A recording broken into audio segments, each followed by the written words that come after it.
According to Families USA in a 2016 research study, Hawaii will lose millions of dollars in federal Medicaid funding.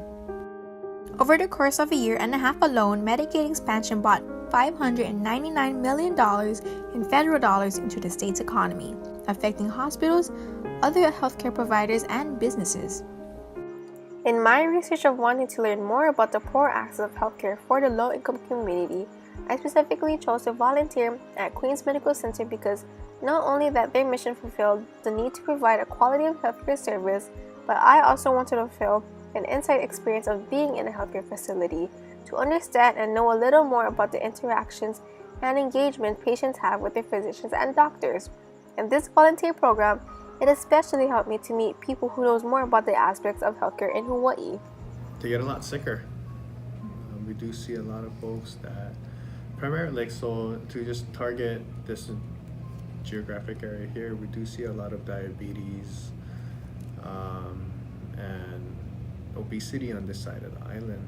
And when we talk about how it affects people of low income, it's like I mentioned, it is the non-compliance. It's no matter how many attempts have been made to educate these folks, it's just a matter of, okay, when they leave the hospital, are they going to follow through?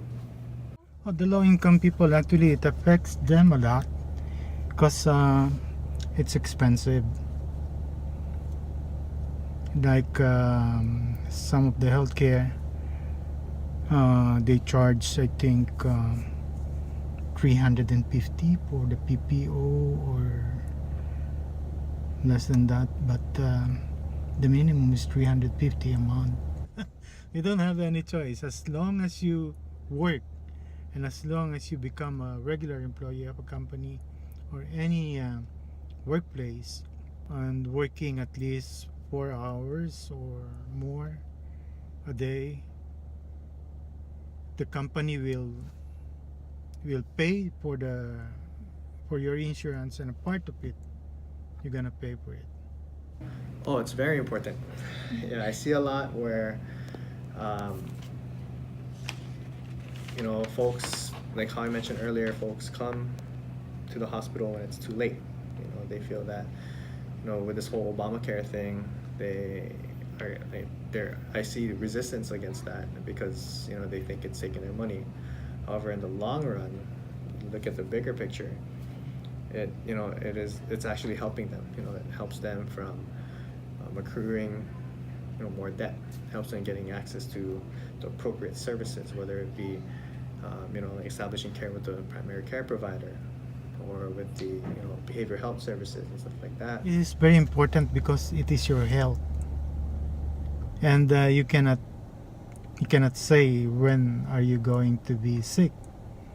So once you have a health care, any time there is an emergency, once you reach the hospital, they're gonna ask first, it's not your name, what's your insurance. In the conflict perspectives, this applies social inequality for groups having greater disabilities than the other. Sociologist Elliot Friedson argues that healthcare providers are assumed as superior to the patients as they are in control of the service that they need when ill. Karl Marx argues that capitalist societies like U.S. care more about maximizing profits than about health and safety of low-income people. In the functionalist perspective, sociologist Take Parson explained about the behavior required of people who are considered sick. This is the sick role, in which refers to the social expectations about the attitudes and behaviors of a person viewed as being ill. Staying on sick leave dismantles the need for healthcare. Therefore, sickness is dysfunctional because it breaks your social stability. In the interactionist perspectives, interactionists observe that the nature of provider-patient contact can reduce the quality of care because of the inequality of healthcare treatment being played in role-based class and race.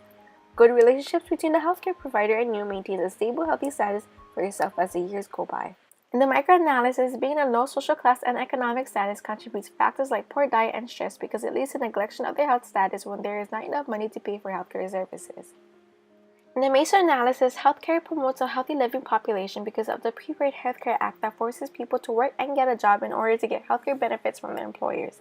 If unemployment rate increases, more money and welfare from the government will be lost. In the macroanalysis, the sick role from the functionalist theory comes to play because low-income people in America are often blamed for their own poverty, illness, and unemployment. When the population of low income increases with no access to healthcare, an epidemic of chronic diseases will rise.